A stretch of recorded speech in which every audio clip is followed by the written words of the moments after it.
বাংলাদেশের সর্বশেষ গুরুত্বপূর্ণ আপডেট সংবাদ আপনাকে স্বাগত। শুরুতেই সংবাদ শিরোনাম, পরে বিস্তারিত। শুরুতেই জানাবো, ওষুধ, মোবাইল ফোন ও ইন্টারনেট সেবায় বাড়তি ভ্যাট প্রত্যাহার করে প্রজ্ঞাপন।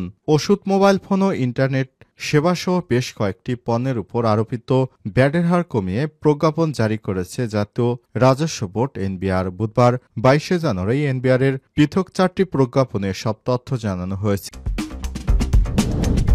এরপর থাকবে, বেগম রোকেয়া বিশ্ববিদ্যালয় পরীক্ষা না দিয়েই পাশ ছাত্রলীগ নেত্রী।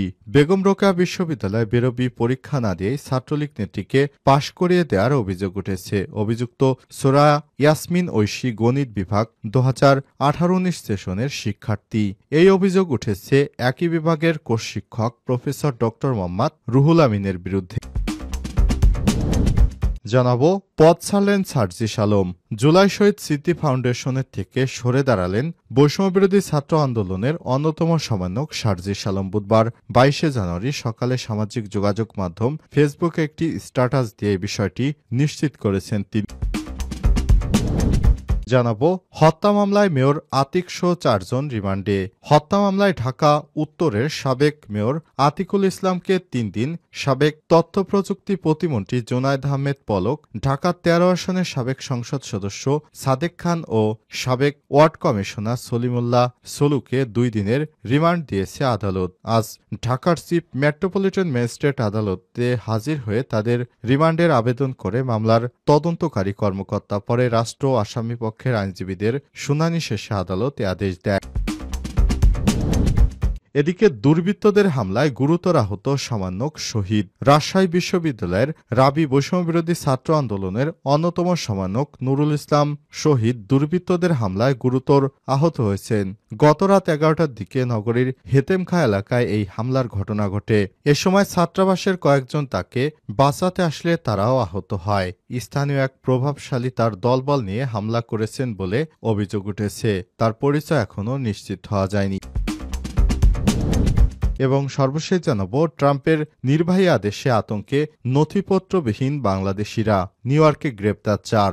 যুক্তরাষ্ট্রের 47তম প্রেসিডেন্ট হিসেবে ডোনাল্ড ট্রাম্প 20 জানুয়ারি শপথ গ্রহণের পর থেকেই নথিপত্রবিহীন অভিবাসীদের ধরপাকড় শুরু করেছে যুক্তরাষ্ট্রের বিভিন্ন রাজ্যে অভিযান শুরু হয়েছে। ইতিমধ্যে নিউ ইয়র্কে অভিযান চালিয়ে 4 বাংলাদেশিকে গ্রেপ্তার করেছে Immigration and Customs Enforcement ICE. ফলে আতঙ্কে রয়েছে কাগজপত্রবিহীন বাংলাদেশিরা।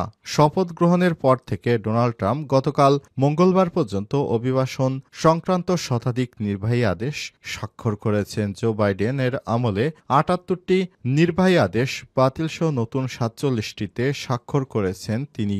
অবৈধ অভিবাসীদের শক্ত হাতে দমন করার ঘোষণা দিয়েছেন তিনি। ধরপাকড় শুরু হয়েছে যুক্তরাষ্ট্রের নানা অঙ্গরাজ্যে। নথিবিহীন সন্দেহভাজন অভিবাসীদের ব্যাপক মাত্রায় জিজ্ঞাসাবাদ করা হচ্ছে। প্রিয় দর্শক, এতক্ষণ শুনছিলেন সংবাদ শিরোনাম, এবারে বিস্তারিত।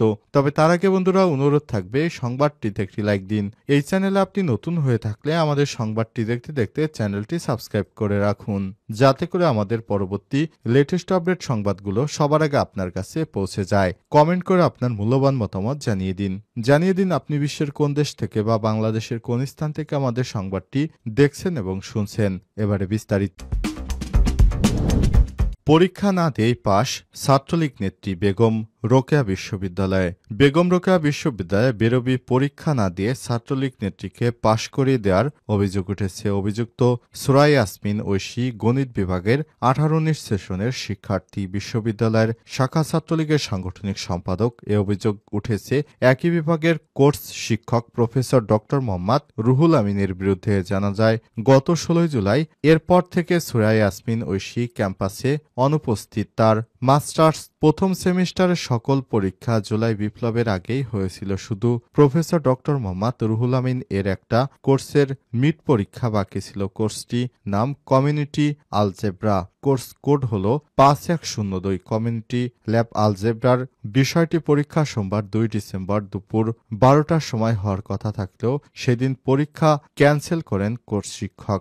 10 ডিসেম্বর দুপুর 12টায় কমিউনিটি আলজেব্রার বিষয়ে মিড পরীক্ষা নেন কোর্স শিক্ষক প্রফেসর ডক্টর মোহাম্মদ রুহুল আমিন। এই পরীক্ষায় ছাত্রলীগের এই নেত্রী কখনোই ক্যাম্পাসে আসেনি, পরীক্ষাও দেননি, কিন্তু পরীক্ষা না দিয়েও তাকে পাশ করিয়ে দেওয়া হয়েছে।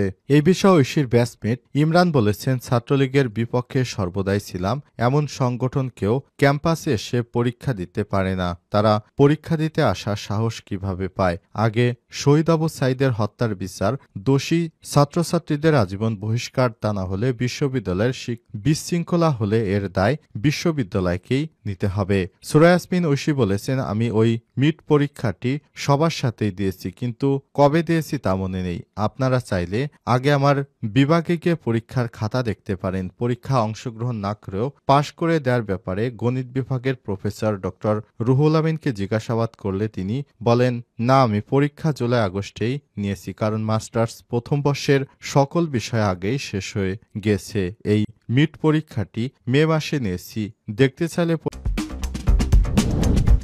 ওষুধ, মোবাইল ফোন ও ইন্টারনেট সেবায় বাড়তি ভ্যাট প্রত্যাহার করে প্রজ্ঞাপন। ওষুধ, মোবাইল ফোন ও ইন্টারনেটের সেবাসহ বেশ কয়েকটি পণ্যের উপর আরোপিত ভ্যাটের হার কমিয়ে প্রজ্ঞাপন জারি করেছে জাতীয় রাজস্ব বোর্ড এনবিআর। বুধবার 22 জানুয়ারি এনবিআরের পৃথক 4টি প্রজ্ঞাপনে সব তথ্য জানানো হয়েছে।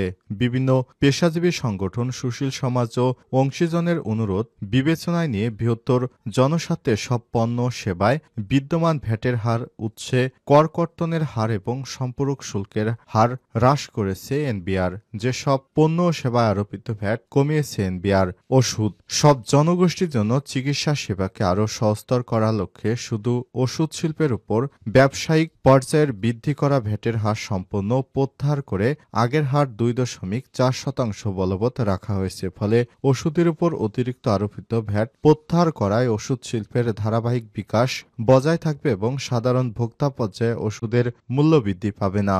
মোবাইল ফোন ও আইএসপি সেবা, দেশের চলমান ডিজিটালাইজেশনের কার্যক্রম অব্যাহত রাখা ও একটি অত্যাধুনিক আইটি জ্ঞান সম্পন্ন তরুণ প্রজন্ম বিনির্মাণ এবং অনলাইন ভিত্তিক কর্মকাণ্ড বৃদ্ধির লক্ষ্যে মোবাইল ফোনের সিম অথবা রিম কার্ড ব্যবহারের মাধ্যমে প্রদত্ত সেবার উপর বর্ধিত সম্পূরক শুল্ক এবং আইএসপি সেবার উপর নতুন আরোপিত সম্পূরক শুল্ক সম্পূর্ণ প্রত্যাহার করা হয়েছে। ফলে মোবাইল ফোন ও আইএসপি সেবার উপর বর্ধিত অথবা নতুন আরোপিত সম্পূরক শুল্ক সম্পূর্ণ প্রত্যাহার করায় এই দুই খাতে ভোক্তাদের খরচ বৃদ্ধি পাবে না।